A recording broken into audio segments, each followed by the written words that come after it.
focus on it for a lot of teams. How well prepared do you think, the club is, to go into that market when it opens and get some business? We're well prepared. We've identified players. I've spoke to players. I've spoke to clubs and representatives. Then, look, you can't do anything. I want to try and keep things quiet. Can I do that? I'm not too sure, but we've identified the people we'd like to bring in, and hopefully we can conclude them quickly. Obviously, the first port of call is for the Burnley game, so there might be opportunity to bring somebody in for that game.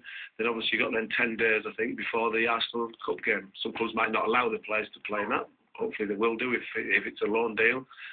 So we've got plenty of options available, and we're working extremely hard to achieve that, because we know that we're a little bit short in certain areas of the pitch. We know that we need to probably reduce the number of players at the club and let one or two players go out on loan or permanent basis, and that then frees up a little bit of extra money and bodies available to go and bring into the team. And we don't need to be bringing in probably squad players, want players who are really going to be focused into going to the first team and contribute to make us better. And, getting rid of some of those players that are on, the edges of your squad, is that going to be a bit of a challenge in itself?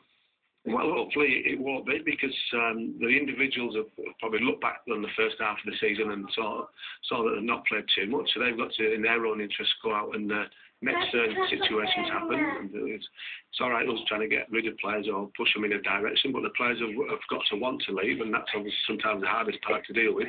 But we've spoke to one or two players, and they're aware of what we'd like them to do, and they're not going to have too many games while they're here.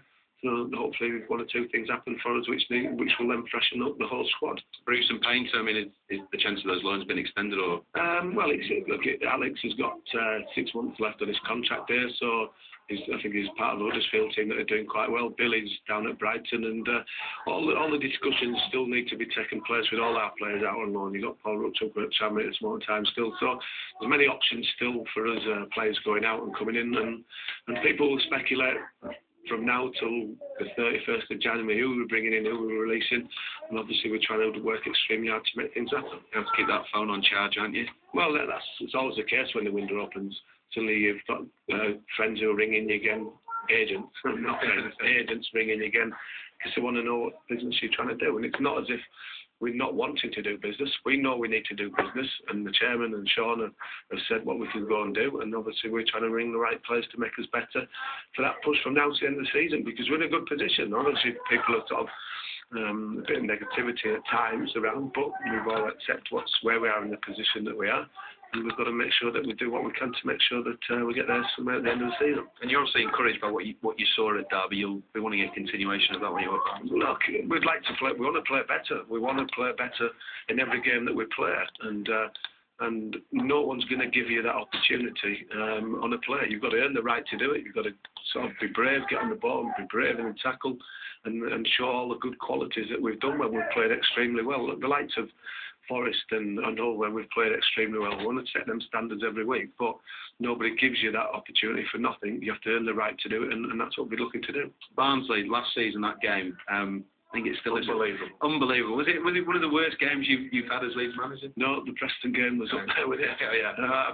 But it was a strange game, because we were cruising at 1-0, and then we give a goal away for half time, and then we just capitulated as a team, and that was it's a real strange night from having been quite dominant as a team to losing in the manner that we did, and obviously still at the back of everybody's minds. Obviously we've played them recently as well, and they're a good team. They've got some good players, and they played very well against us the other week at Ellen Road. So it's not a revenge mission, but it's obviously a game that we want to be trying to win it. Yeah, and the fact you played each other just a few weeks ago, I guess that helps you twofold, doesn't it?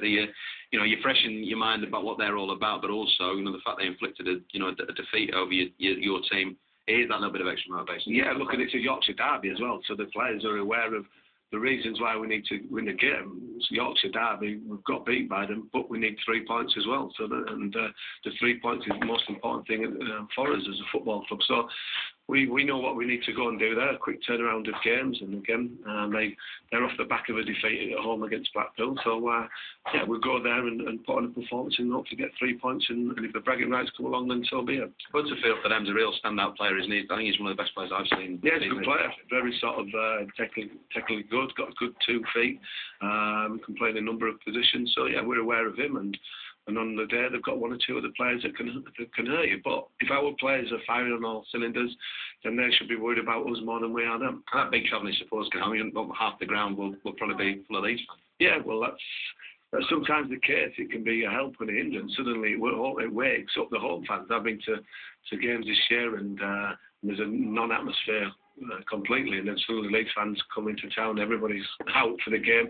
But it's something that the club has got to be used to, and the players have got to be used to by now, because we have a travelling support that's the best in the country, and players have got to realise that it wakes up the opposition fans and it wakes up the home players, and we've got to match their tenacity and endeavour and desire. And how much is it? I was going to say hurt, but I don't think that's a bit severe. But dropping out the top six, I mean, you also want to keep pace with those teams. 3 points, might get you back in. Yeah, look, we're not downbeat or anything like that. It's where you finish April, May time that matters.